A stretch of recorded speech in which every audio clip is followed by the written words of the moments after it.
జీవితంలో దయచేసి మా జీవితానికే పరమార్థాన్ని బోధించేటువంటి నీ మాటలు మాకిచ్చి తెలుసుకోవటానికి, వినటానికి, ప్రకటించడానికి మా ఎడల మీరు కనపరుస్తున్నటువంటి మీ ప్రేమను బట్టి మీ కృతజ్ఞతాస్తుతులు చెల్లిస్తాం. రాయబడిన నీ మాటలను ఉన్నట్టు అర్థం చేసుకోగలిగే జ్ఞాన వివేకములు ఇచ్చి నడిపించి అందరూ మీరు కోరుకున్నట్లుగా బ్రతకగలిగే కృపనివ్వమని క్రీస్తు పేరటి ప్రార్థన అడుగుతున్నాం తండ్రి.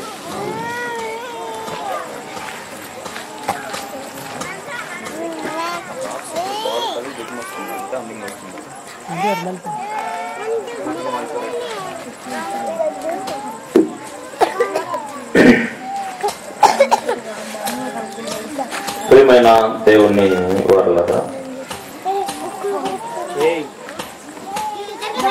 క్రీస్తు వారి యొక్క మరణాన్ని గురించి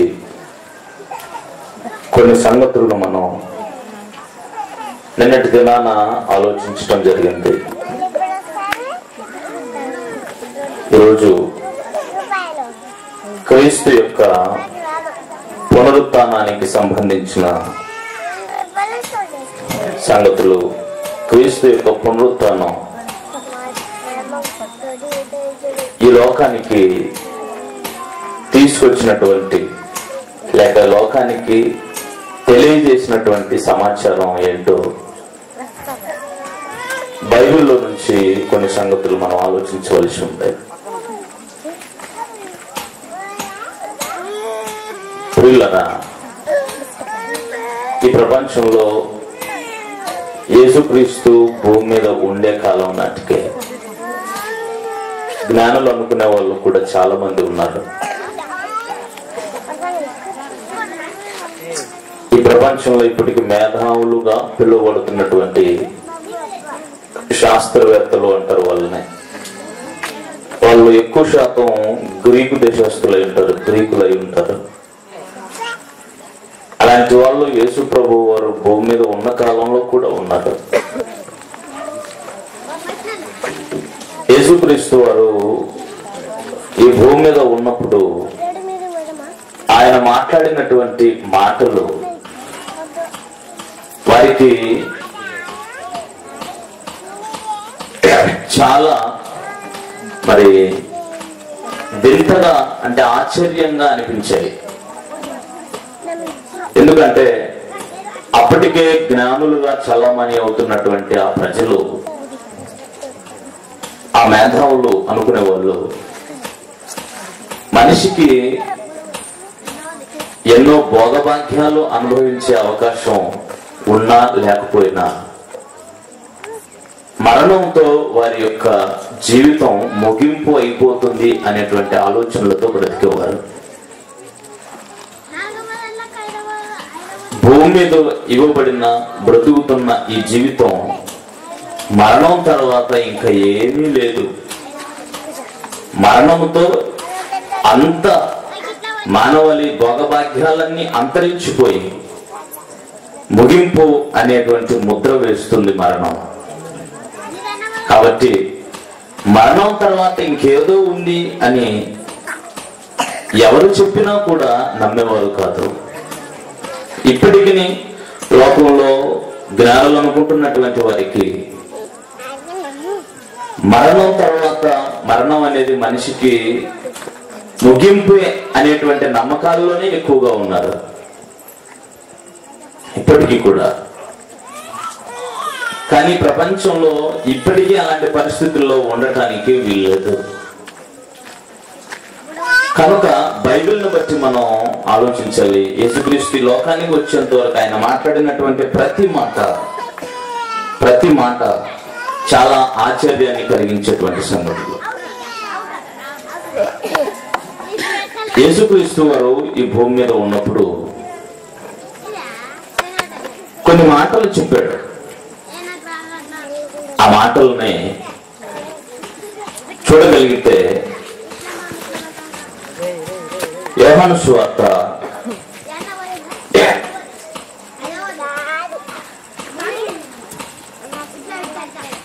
11వ అధ్యాయము 11వ అధ్యాయము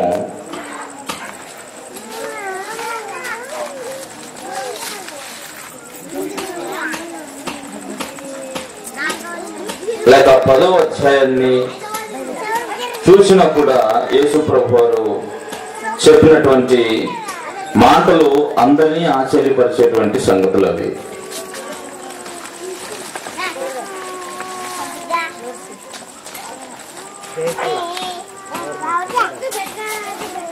ఆయన చెప్పినటువంటి మాటలు ఏంటంటే,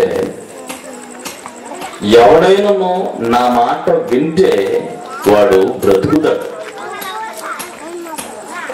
ఎవడైనా నా మాట వింటే వాడు బ్రతుకుతాడు, చనిపోడు అనేటువంటి మాటలు వాళ్ళు జీర్ణించుకోలేకపోయారు. యేసు ప్రభు వారు చెప్పినటువంటి అలాంటి అద్భుతమైనటువంటి సంగతులు 8వ అధ్యాయం యోహాను సువార్త 8వ అధ్యాయము 51వ వచనంలో ఉన్నటువంటి మాటలు.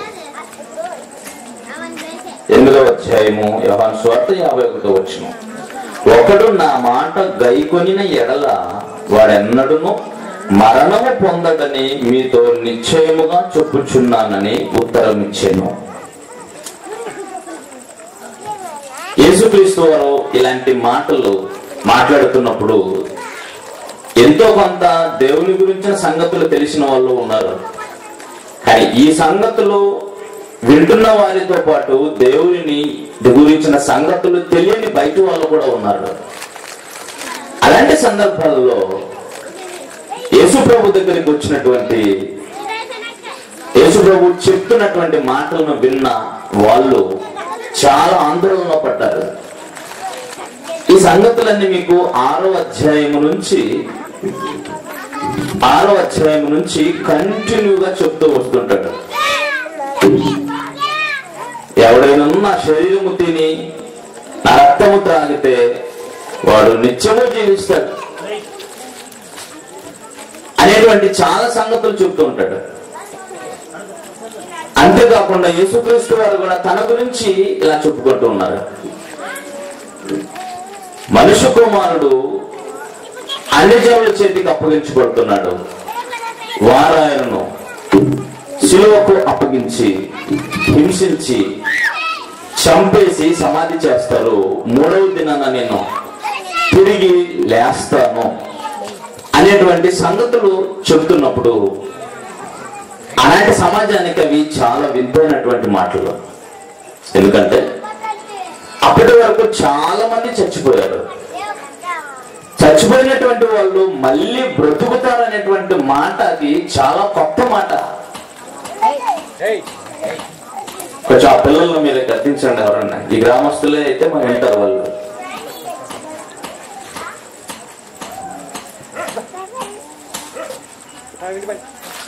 యేసుక్రీస్తు చెప్పేటువంటి మాటలు చాలా విచిత్రమైనటువంటి మాటలు. ఎందుకంటే అప్పటి వరకు మరణంతో ఇంకేమీ లేదు, మరణం తర్వాత ఇంకేమీ లేదని నమ్మే వాళ్ళు ఎక్కువగా ఉన్నారు. చనిపోయిన తర్వాత ఇంకేదో జరుగుతుంది, బ్రతుకుతారు అని, అది కూడా నేను బ్రతుకుతానని యేసుక్రీస్తు చెప్పడం చాలా వింతగా అనిపించింది. అందుకనే ఆ కాలంలో ఉన్నటువంటి జ్ఞానులైనటువంటి వారు యేసు ప్రభు దగ్గరికి వచ్చి ఇలా అడుగుతున్నారు, ఏంటి ఆ మనిషి ఏంటి అసలు? మనిషిగా శరీరాన్ని ధరించుకుని ఏ ఒక్కరైనా చచ్చిపోతారు. చచ్చిపోయిన తర్వాత బ్రతకటం అన్నది ఇప్పటి వరకు జరగలేదు. అలాంటప్పుడు చనిపోయిన తర్వాత ఏదో బ్రతుకుతాను అన్నట్టుగా యేసు ప్రభు మాట్లాడుతున్నాడు. ఇంతకు ఆయన మనిషా కాడా అని చూడటానికి వచ్చారు. ఈ రోజు గొప్పవాళ్ళు మేధావులు అనుకుంటున్న శాస్త్రవేత్తల జాతికి చెందిన ఆనాటి గ్రీకు జనాంగం, గ్రీకులు అంటారు వాళ్ళనే. వాళ్ళ గురించి పౌలు గారు కూడా ఇలాగే చెప్పాడు 1వ అధ్యాయంలో. గ్రీకులు జ్ఞానమును వెతికేవాళ్ళు, జ్ఞానాన్ని వెతికేవాడు దేవుణ్ణి నమ్మడు. దేవుని కార్యక్రమాల వారికి అర్థం కావు. ఆలోచిస్తుందా? ఈ లోకంలో జ్ఞానాన్ని వెతుకుతూ పోయేటువంటి వారికి దేవుని సంగతులు అర్థం కావు. అంతేకాదు దేవుణ్ణి కూడా నమ్మరు. ఆలోచిస్తున్నారా? అందుకని 12వ అధ్యాయానికి వచ్చేసరికి ఏం జరుగుతుందో ఒకసారి చూడండి. 12వ అధ్యాయము 20 వచనం నుంచి సంగతులు ఉంటాయి. ఇలాగా యోహాను సువార్త 12వ అధ్యాయం 20 వచనం. ఆ పండుగలో ఆరాధింప వచ్చిన వారిలో కొందరు గ్రీసు దేశస్థులుండరి. వారు గలిలయలోని బెత్సయిదా వాడైన ఫిలిప్పునొద్దకు వచ్చి, అయ్యా, మేము యేసుని చూడగలుగుచున్నామని అతనితో చెప్పగా, ఫిలిప్పు వచ్చి అంద్రేయతో చెప్పిన. అంద్రేయు ఫిలిప్పును వచ్చి యేసుతో చెప్పిరి. ఈ గ్రీకు దేశస్థులు, ఈ గ్రీకులు, వీళ్ళు దేవుని ఆరాధించడానికి వచ్చిన వాళ్ళు కొందరు ఉన్నట్టు. వీళ్ళు యేసుక్రీస్తు చనిపోయి తిరిగి లేస్తాను 3వ దినాలని చెప్పేటువంటి మాటలు విన్న వీళ్ళు, ఇంతకు ఈయన ఉన్నది మనిషా కాడా అనే విషయాన్ని తెలుసుకోవడానికి మేము ఆయన చూడాలనుకున్నామయ్యా అని అడుగుతున్నారు. ఎందుకు చూస్తారు? ఆలోచిస్తున్నారా? ఎందుకు చూడగలించారు? అందరిలాంటి మనిషి కాదా ఏమో ఈయన. ఇందులో ఏం ప్రత్యేకత ఉంది ఇతనిలో? నా మాట విన్నవాడు చనిపోడు బ్రతుకుతాడు అంటాడు. నన్ను చంపేసిన 3వ దినాన సమాధి నుంచి మృత్యుంజయుడిని లేస్తామని అంటున్నాడు. అసలు ఇతనిలో ఉన్నటువంటి ప్రత్యేకత ఏంటి? అసలు ఇతనికి ఉన్నటువంటి శరీరం అసలు శరీరమేనా, లేకపోతే మనిషి చచ్చిపోయే శరీరమా కాదా? ఏది వింతైన మనిషి అనేటువంటి ఆలోచనలతో వచ్చారు వాళ్ళు. ఆలోచించండి. అప్పుడు యేసు ప్రభు వారు ఒక మంచి సంగతిని ఉదాహరణగా వారితో చెప్పారు. ఆయన చెప్పిన మాటలన్నీ చాలా వింతగలిపేటువంటి సంగతులే ఆనాటి సమాజానికి. ఈ రోజు కూడా యేసుక్రీస్తు విషయంలో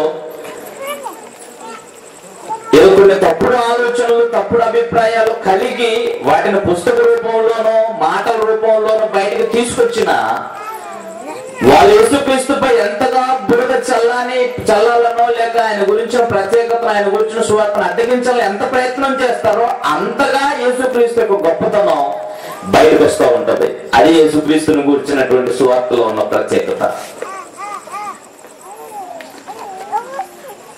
యేసు ప్రభు వారు చెప్పినటువంటి మాటలను గురించి ఆలోచించగలిగితే, ఇది దేవుని ఎరుగనటువంటి వాళ్ళు, దేవుని ఎరుగని వాళ్ళు యేసుక్రీస్తుని ఆయన చూడదలచినటువంటి సమాచారం ఇది.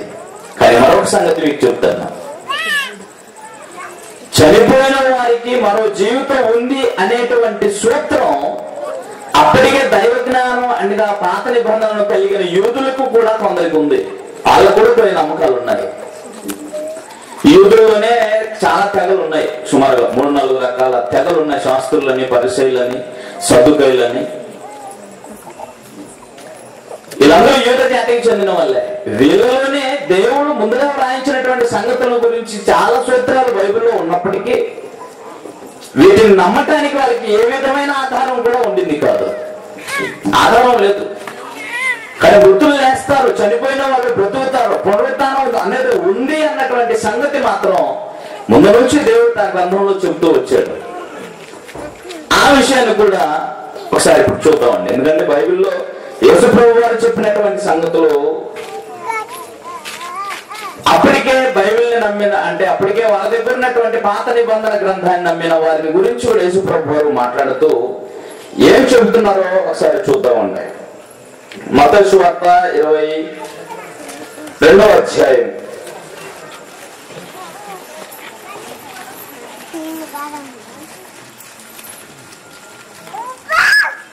31వ వచనాన్ని చూడండి. 31-32 వచనాలు. ఇక్కడ జరిగిన సందర్భం ఏంటంటే, చనిపోయిన తర్వాత మళ్ళీ లేస్తారు, మృతుల పునరుత్థానం ఉంది అనేటువంటి విషయాన్ని చెప్పడానికి యేసు ప్రభు మాట్లాడుతుంటే, యేసు ప్రభు మాటను కూడా నిరర్థకం చేయడానికి కొంతమంది, ఎందుకంటే ఆ విషయాన్ని నమ్మరు వాళ్ళు. చనిపోయిన వాళ్ళు మళ్ళీ బ్రతుకుతారనేటువంటి విషయాన్ని, ఆ సూత్రాన్ని, ఆ సిద్ధాంతాన్ని వాళ్ళు నమ్మరు. నమ్మనటువంటి వాళ్ళు యేసు ప్రభు దగ్గరికి వచ్చి ఇలా అడుగుతున్నారు, ఏమయ్యా, చనిపోయిన వాళ్ళు మీరు బ్రతుకుతారని అంటున్నారు కదా, అయితే మాకు కొన్ని డౌట్స్ ఉన్నాయి, అనుమానాలు ఉన్నాయి, మీరు చెప్పండి అని. ఏంటి అనుమానాలు అని చూస్తే వాళ్ళు అడిగినటువంటి ప్రశ్న, ఇదిగోండి, ఒకరికి 7 మంది కొడుకులు ఉన్నారు. 7 మంది కొడుకులలో వాస్తవానికి యూద సాంప్రదాయం ఏంటంటే, వారి కుటుంబంలో ఎవరికి పెళ్లి చేసినా పిల్లల్ని కనాలి. పిల్లల్ని కనకుండా పెద్దవాడు అంటే ఆవిడ భర్తను పెళ్లి చేసుకుని వాడు చచ్చిపోతే ఆవిడ్ని భర్త చచ్చిపోయినటువంటి ఆవిడ్ని రెండో వాడికి ఇచ్చి పెళ్లి చేయాలి. అది రూల్ వాళ్ళకి ధర్మశాస్త్రంలో యూదులకున్న పద్ధతి. అందువల్ల ఒకరికి 7 మంది కుమారులు ఉన్నారు. 7 మంది కుమారులకు ఒకరికి పెద్దవాడికి పెళ్లి చేశాడు వాళ్ళ తండ్రి. పెద్దవాడికి పెళ్లి చేసిన తర్వాత అతను పిల్లలను కనకుండానే చచ్చిపోయాడు. మరి యూద సాంప్రదాయ ప్రకారంగా ఏంటంటే రెండో వాడికి ఇచ్చి ఆవిడని పెళ్లి చేయాలి. 7 మంది కొడుకుల్ని ఆవిడకి పెళ్లి చేశారు, కానీ 7 మంది కూడా పిల్లలు కనకుండా చచ్చిపోయారు. చివరికి 7 మంది తర్వాత ఈవిడ కూడా చచ్చిపోయింది. చనిపోయిన తర్వాత మళ్ళీ బ్రతుకుందని మీరు అంటున్నారు కదా, ఏదో జీవితం ఉందంటున్నారు, పునరుత్థానం ఉందంటున్నారు, లేస్తారని అంటున్నారు కదా. అలాగైతే ఇప్పుడు లేచిన తర్వాత ఎందుకంటే భూమి మీద పెళ్లి చేసుకుని ఆ 7 మంది లేచారు అనుకుందాం, ఈవిడ కూడా లేచింది అనుకుందాం. ఇప్పుడు ఈవిడ 7 మందిలో ఎవరికి భార్య అని అడుగుతున్నారు. ప్రశ్న ఏదో జ్ఞానయుక్తంగా కనబడుతున్నట్టు ఉంది, కానీ అది దేవుని యొక్క సంకల్పానికి, దేవుని యొక్క ఉద్దేశాన్ని, దేవుని శక్తి సామర్థ్యాల వల్ల అర్థం చేసుకునే వాళ్ళుతారు. ఏమి తెలియని వారు ఆ సంగతి అడిగితే బాగుండేది. ఇలాంటి ప్రశ్నలే ఈరోజు దేవుడు లేడనే వాళ్ళు కూడా అడుగుతూ ఉంటారు క్రైస్తవులున్నాయి. బైబిల్ గురించి ఇలాంటి ప్రశ్నలు వేస్తూ ఉంటారు. చాలా తెలివిగా ఉన్నట్టుగా ఉంటాయి, కానీ ఆ సమాధానం వాళ్ళు అడుగుతున్న ప్రశ్నలోనే ఉంటది. ఆలోచిస్తే అది అర్థమవుతుంది. కానీ అప్పుడు యేసు ప్రభు వారు ఒక మంచి మాట వాళ్ళతో చెప్పాడు. ఏంటంటే ఆయన చెప్తున్నటువంటి మాట 29వ వచనం నుంచి, అందుకు యేసు లేఖనములను గాని దేవుని శక్తిని గాని ఎరుగక మీరు పొరపడుతున్నారు. దేవుని యొక్క శక్తిని గురించి మీరు ఎరగట్లేదు, తెలియట్లేదు. రెండవది ఏంటంటే మీకు లేఖనాలు అంటే వేదంలో అప్పటికే వాళ్ళ దగ్గర నా పాత నిబంధనలు ఏముందన్న సంగతి మీరు ఎరగలేదు, తెలుసుకోవట్లేదు అని అంటున్నాడు. ఆ తర్వాత ఇంకేమంటున్నాడో చూడండి. పునరుత్థానమందు ఎవరు పెళ్లి చేసుకోవడో పెళ్లికి ఇవ్వబడరు, వారు పరలోకమందున దూతల వలె ఉందరు. మృతుల పునరుత్థానం గురించి అబ్రహాము దేవుడును, ఇస్సాకు దేవుడును, యాకోబు దేవుడును అన్నానని దేవుడు మీతో చెప్పిన మాట మీరు చదవలేదా? ఆయన సజీవులుగా దేవుడు కానీ మృతులు దేవుడు కాడని వారితో చెప్పాను. జనులది విని ఆయన బోధకు ఆశ్చర్యపడి. ఈ సంగతిలో ఏముంది? ఇదే సంగతిని లూకాసు అతను కూడా చూడండి, ఇంకో సంగతి అక్కడ బయలుపరుస్తాడు ఆయన. ఈ విషయంలో ఆయన చెప్పదలిచిన సంగతి ఏంటో మీకు తెలుస్తుంది. 20వ అధ్యాయం లూకాసు వార్త 20వ అధ్యాయము. ఇక్కడైతే ఇంకా కొంచెం నీట్ గా చెప్పబడుతుంది.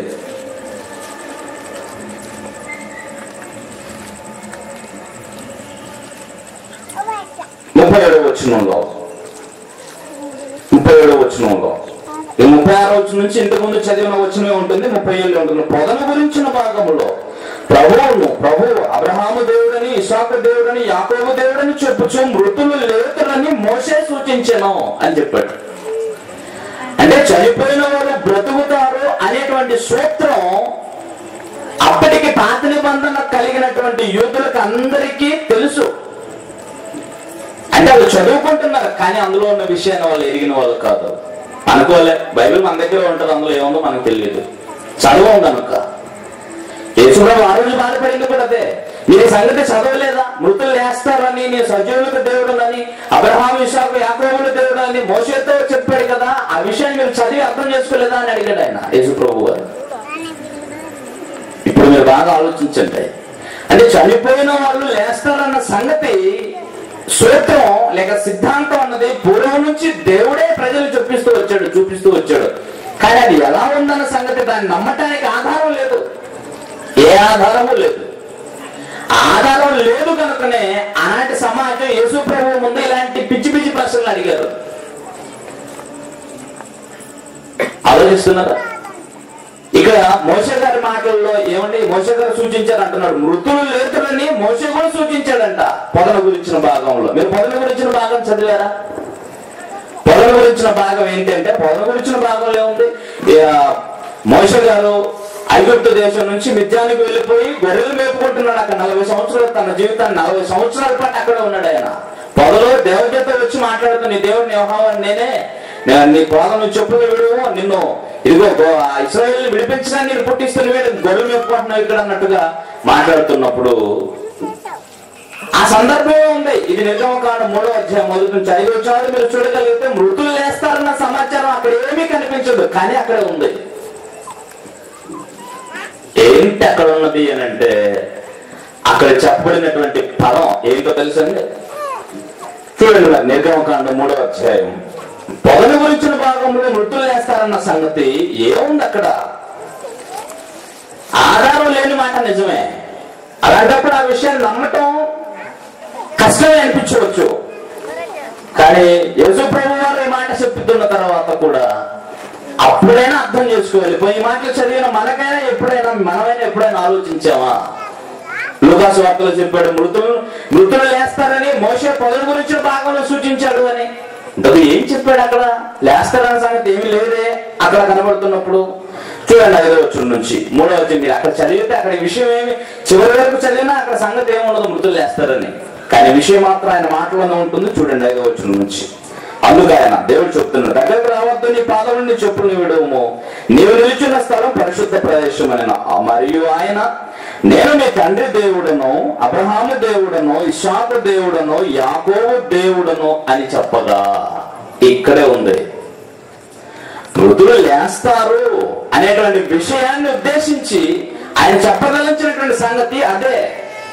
ఎందుకంటే మోషేని గురించి మాట్లాడుతున్నప్పుడు, ఇక్కడ యేసుక్రీస్తు మాట్లాడుతున్నప్పుడు దేవుడు మృతులకు దేవుడు కాదు, సజీవులకు దేవుడు అని చెప్తుంటే, సజీవులకు దేవుడైనటువంటి ఈయన మోషే గారితో మాట్లాడటానికి వచ్చినప్పుడు ఏం చెబుతున్నాడు? నేను నీ తండ్రి దేవుడను, అబ్రహాము దేవుడను, ఇస్సాకు దేవుడను, యాకోబు దేవుడను అని అంటున్నాడు. వాస్తవాన్ని మీరు గ్రహించగలిగితే మోషేతో దేవుడు మాట్లాడుతున్న కాలం నాటికి వీళ్ళు ముగ్గురు లేరు, అబ్రహాము, ఇస్సాకు, యాకోబు. అబ్రహాము గారు చనిపోయిన తర్వాత సుమారు 430 సంవత్సరాలకి మోషే గారికి దేవుడు ప్రత్యక్షమై చెబుతున్న మాట ఇది. నేను ఈ తండ్రి దేవుడును, అబ్రహాము, ఇస్సాకు, యాకోబుల దేవుడునని. అప్పటికి భూమి మీద లేరు వాళ్ళు, కానీ దేవుడు మాత్రం నేను వారి దేవుడును అని చెప్పాడంట మోషేతో. అంటే వాళ్ళు దేవుని దృష్టిలో సజీవులుగా ఉన్నారు. వాళ్ళు ఉన్నారు సజీవులుగా. ఈ లోకము దృష్టిలో వాళ్ళు లోకం దృష్టిలో చనిపోయారు, కానీ దేవుని దృష్టిలో వాళ్ళు సజీవులుగా ఉన్నారని లూకాసు వార్త కింద వచ్చిన మీకు తెలియపరచబడితే 20వ అధ్యాయంలో దేవుని దృష్టి కూడా సజీవులు. ఆ విషయాన్ని చూపించారు. వాళ్ళు లేస్తారని మోసే సూచించారు పదవి గురించిన భాగంలో. అంటే ఆయన సూచించింది ఇదే సంగతి. అప్పటికి వారి పితరులు లేరు, కానీ ఆ పితరులు ఉన్నారు, నా దృష్టిలో సజీవులుగా ఉన్నారని వారికి దేవుడు అని చెప్తున్నాడు ఆయన. అంటే చనిపోయిన వాళ్ళు అందరూ మళ్ళీ లేస్తారనేటువంటి సూత్రం ముందు నుంచి ఉంది, కానీ దానికి ఆధారం లేదు. అందువలన ఆ విషయాన్ని అంతటిని ఇలాగ సందిగ్ధంలో రహస్యంగా ఉన్నటువంటి ఈ సంగతి అంతా కూడా యేసుక్రీస్తు ద్వారా వెలుగులోనికి వచ్చింది. పూర్తి ఆధారాలతో యేసు ప్రభు దాన్ని లోకం ముందుకు ఉంచాడు. ఇప్పుడు చూడండి యేసు ప్రభు యొక్క మాట, సాక్షాత్తు తాను చెప్పినటువంటి మాట చూడండి. ఎందుకంటే యేసుక్రీస్తు వచ్చేంత వరకు విషయము చనిపోయిన వాళ్ళు బ్రతుకుతారనడానికి ఆధారం లేదు. కానీ ఇప్పుడు చెబుతున్నటువంటి సంగతి చూడగలిగితే యోహాను సువార్త 11వ అధ్యాయం 25వ వచనంలో, యోహాను సువార్త 11వ అధ్యాయం 25వ వచనం, అందుకు యేసు పునరుత్థానమును జీవమును నేనే, పునరుత్థానమును జీవమును నేనే, అది నాతోనే ఆరంభం. ఈ విషయం కొరింథీ పత్రిక 15వ అధ్యాయము 22వ వచనాన్ని కూడా చూడగలిగితే, ఇప్పుడైతే నిద్రించిన వారిలో నుంచి లేపబడిన వాడు, మృతుల్లో నుంచి లేపబడిన వారిలో ప్రథమ ఫలం క్రీస్తు అని ఉంటుంది. మొట్టమొదటిగా లేపబడిందంటే ఈ లోకంలో చనిపోయిన వాళ్ళు బ్రతుకుతారు అన్న విషయాన్ని నిరూపించింది, లోకానికి ఆధారం కలుగజేసింది ఎవరంటే యేసుక్రీస్తే. యేసుక్రీస్తు లోకానికి వచ్చేంత వరకు చనిపోయిన వాళ్ళు బ్రతుకుతారన్న దానికి ఆధారం లేదు. లోకంలో యేసుక్రీస్తు చనిపోయి తిరిగి లేచిన తర్వాత మనిషికి మరో జీవితం ఉందన్నటువంటి భవిష్యత్తుకు సంబంధించిన నిరీక్షణ ఈ లోకానికి పరిచయం చేశాడు యేసుక్రీస్తు వారు. పరిశుద్ధాత్మ ప్రేరణతో పౌలు గారు కూడా ఈ సంగతిని ఇలా చెబుతున్నారు. చూడండి, తిమోతికి రాసిన పత్రిక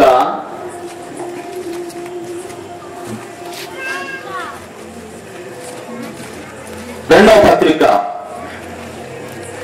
పౌలు తిమోతికి రాసిన 2వ పత్రిక 1వ అధ్యాయం.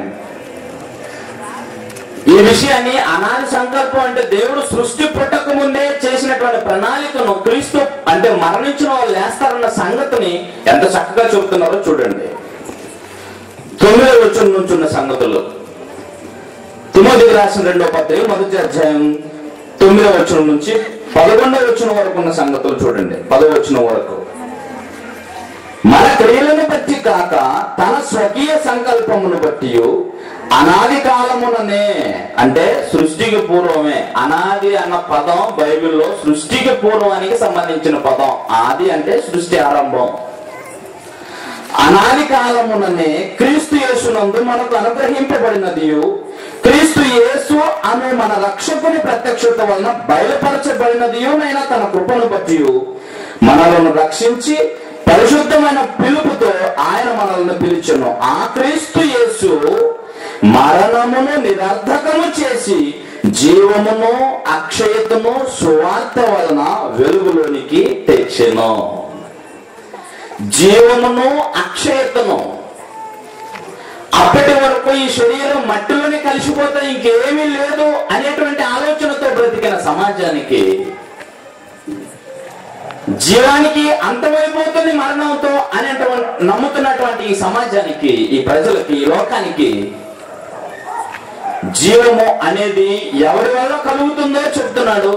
అంతేకాదు అక్షయమైనది అంటే శాశ్వతమైనది ఒకటి ఉంది, అది కూడా ఉందని సువార్త వల్ల వెలుగులోకి తీసుకొచ్చాడు. అంటే క్రీస్తు మరణ సమాధి పునరుత్థానముతో ఈ లోకానికి తెలిసింది ఏంటంటే జీవం అనేది శాశ్వతమైన జీవము, శాశ్వతమైనది మరొకటి జీవితం అనేది ఉంది అన్న సంగతి సువార్త వల్లనే లోకానికి తెలియాలి అనేది దేవుడు లోకం పుట్టక ముందు చేసిన సంకల్పం, ప్రణాళిక. ఇప్పటిది కాదు, కాలాన్ని బట్టి ఒక కాలంలో దేవుడు దాన్ని పూర్తిగా ప్రజలకు తీసుకురావాలని ఆలోచించాడు. క్రీస్తు ద్వారా లోకానికి వచ్చింది. అంటే యేసుక్రీస్తు మరణమును నిరర్థకం చేశాడు. అప్పటి వరకు మరణ భయంతో బ్రతుకుతున్న వాళ్ళు ఎందుకు మరణం కోసం భయపడుతున్నారు అంటే కారణం ఏంటంటే పోయిన తర్వాత ఇంకేం జరుగుతుందో తెలియదు కనుక, మరణించిన తర్వాత ఏం జరుగుతుందో తెలియదు కనుక మరణం అంటే ప్రతి మనిషి భయపడ్డాడు. ఆలోచించండి. కనుకనే ఈ మరణం తర్వాత మనిషి భయపడని అవసరం లేదు. కానీ భయపడకుండా ఎవరు ఉండగలరు?